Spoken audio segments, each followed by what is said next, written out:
Well, this looks like it's going to work. I started it a couple minutes ago and I realized my GPS was on, and I'm not going to do that to you guys anymore. I realized as I was reviewing one of my tapes last night that GPS comes on and it overrides my voice as far as these videos is concerned. So hopefully there won't be any phantom GPS lady coming on. This may well be the most important conversation we've had up until now. Understand that the first several of them were trying to prepare you for some concept that was greater than just kind of rattling at you saying, here's some stuff and here's some stuff and here's some stuff that maybe you know about, maybe you don't know about. And the one that's the most important, at least in this moment for this conversation, is your parts. This notion of partitioning. So I'm going to try and crisply explain who they are, and then I'm going to go down and I'm going to talk to them, and we're going to start turning those voices off. Because a lot of you guys have trouble with voices. And little nuts enough to make you nuts, you know. I had some voices myself when I was young, and all this tutorage. All of mine were tutorage. You got to believe that there's unfathomable, I can't talk, unfathomable things out there. And one of them is the notion of divine tutorage. All my life, guys have been banging information at me. You know, they once, in a conversation, I can't remember his name right now, the Microsoft guy, hey, what the heck, Bill Hayes? No, that's not right. Well, whatever it is. I apologize to you, sir, for just drew a blank. But anyhow, they asked him about where he got all the insights in order to write the code, and he said it just was there. It was given to him. And this is the case for many people, and I'm sure for maybe even all of you guys. Some things have been given to you. So over your life, you've developed a bunch of subcomponents of who you are. And these are actually discrete personalities. You know, I alluded to it in another conversation, you know, the butcher, the baker, the candlestick maker, all that exist inside there. But you got a scientist, you got a lover, you got a couple of pissed off guys. There's just a whole bunch of parts down there. And even though you got all kinds of voices, and they're different voices, aren't they? It's not like one monotone voice. These are different players. The voice they have is the voice they had when they became real in your life, which is when you created them through action in your earlier years. All the voices are parts of you that you created or were given to you.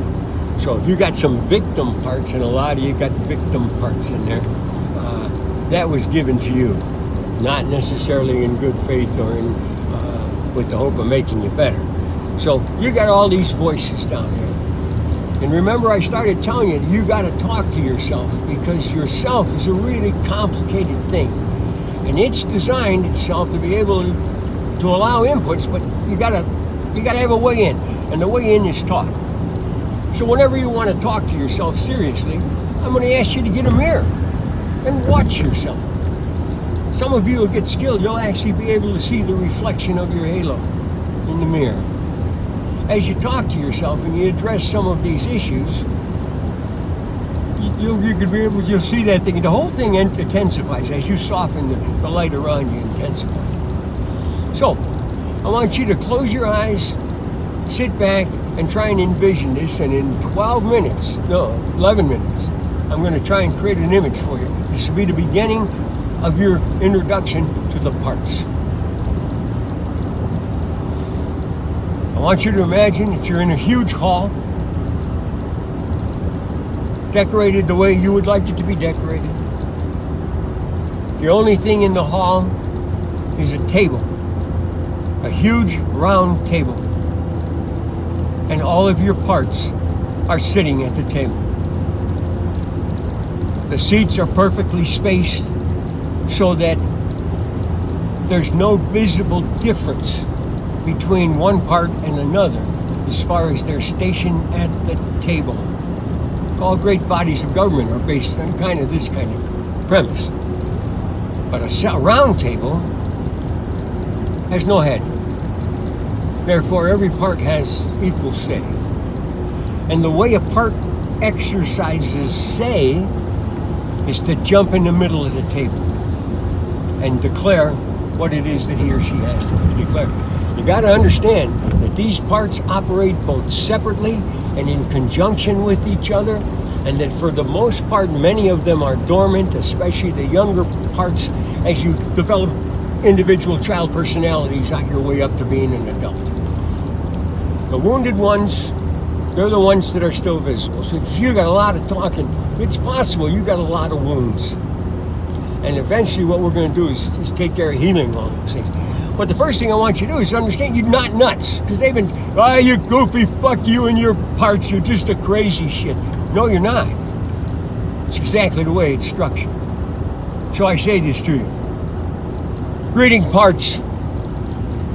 Sai Bhagwan Sri Ramakrishna Siva, Tantric Mystic Warrior Master, Buddha sent here to save the world. And I need your help. Your master, the person within whom you reside, is trying to prepare themselves to join in this great battle to save the world. And your help is needed. As long as the table is in disarray, your master can't function properly. So the purpose of this and all of these exercises is going to be to help you, that wounded part that so desperately needs it, find healing so that you can withdraw to your seat and allow the table to become clear so your master can move fluidly through their lives. Understand that to the extent that you are not at peace, your master is not at peace. Peace requires continuity, understanding, and flow.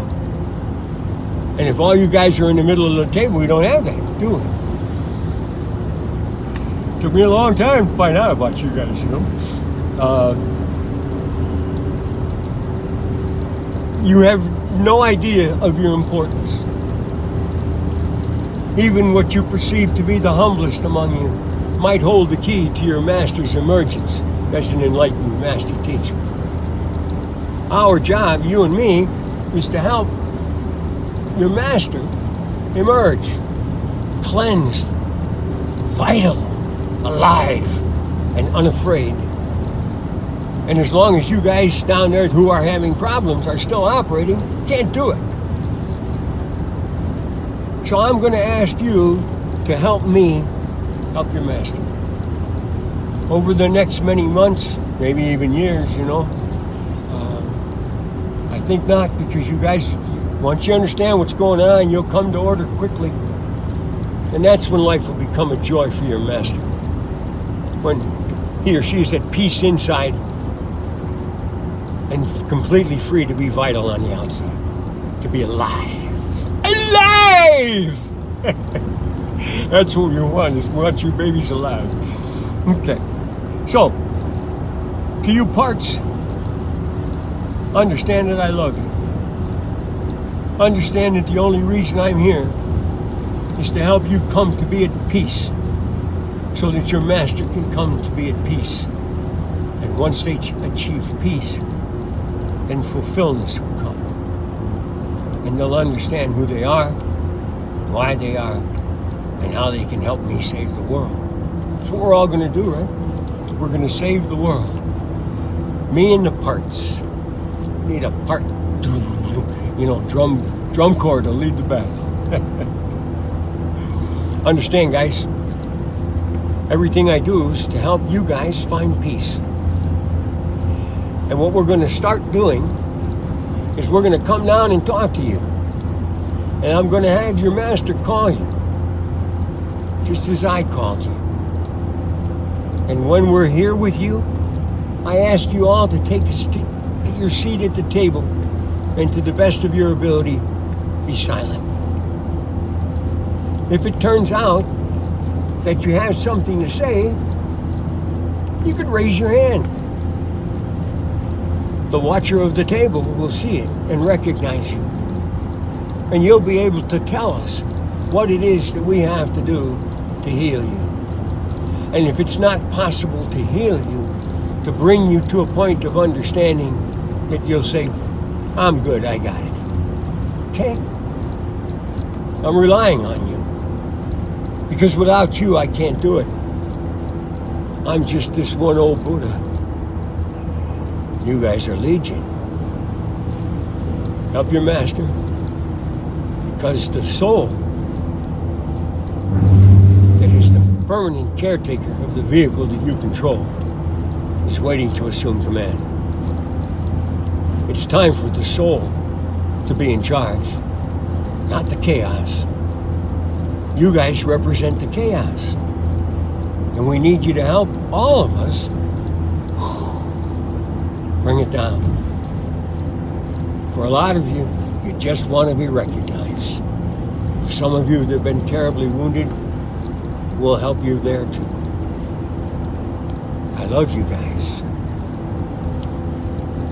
So now I want to come back to you. This part stuff is kind of heavy, kind of goofy, huh? But you've been watching. Understand, everything in the world that was here before now, before this moment, has been there to prepare you for this.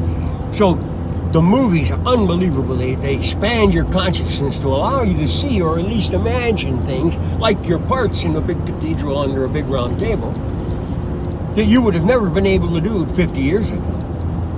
Maybe probably not 20 years ago. And surely not in antiquity, where everything that you believe is steeped. Understand, all the beliefs in the world are steeped in antiquity. Antiquity is just that, old shit. Most wise, not totally viable anymore. In some cases, not viable at all anymore. God's coming, they're still worrying about the devil. You don't want that to affect you any more than it has to affect you. And for some of you with deep belief systems that are steeped in that approach to life, this may be a journey. Because you have to let go of that nonsense in order for the truth to rush in. And the truth is, it's just God. And He sent me to help you get to understand that so you can go out and help everybody else understand that. Hence, we help each other save the world. Isn't that goofy? Just a bunch of people trying to get it together, sharing what they know with each other, pulls this thing together. So now, listen, remember what I said to you. You got to talk to yourself. Don't give a shit what anybody says. They don't know. They're just as screwed up as you are. You have to talk to the parts. That way, the parts will understand that you appreciate them. The second they know that you appreciate them, they'll be less aggressive in trying to get your attention. That's what all your shenanigans are about. I mean, everybody knows how to do it right. Or essentially, anyhow. And the fact that you're way off, right or left from that, doesn't mean that you don't know it. It's just that you got parts of you that say, up yours, I'm not going to do it that way. Or in your ass, I'm not going to do it that way. I'm me, and I don't have to listen to that shit. If you were quieter at the center, you might listen to that stuff and derive something from it. Might even choose to cooperate. Because through cooperation, the most overall great good is done. You know, people battling at each other, no one gets anything done, except prepare for war. That's what our nations do. Piss away gazillions of dollars preparing for war, so you guys can operate just barely getting by. And I'm not saying that everybody's poor, that's none. We're the most affluent nation in the world, and there's more affluence in the world than has ever existed, and it continues to grow. So we need to apply it to stuff beside war. Save people, you know? What we're actually going to do is keep it under 15 minutes. Understand, we're talking about your parts. Your parts are the voices. The sooner you can quiet the voices, the sooner you'll come to realize who you are, and you'll surrender your consciousness to your soul. And then your soul will take over, and all your anguish will dissolve. The second you can surrender your soul, your being to your soul, your anguish stops. Soul will say, good job, thank you. I'm ready to take over this thing. Let's go out and help old BHAGWAN save the world, huh? I love you. This is going to get interesting. I'm going to show you how to get in there and talk to those guys. How to make peace with them. I love you guys.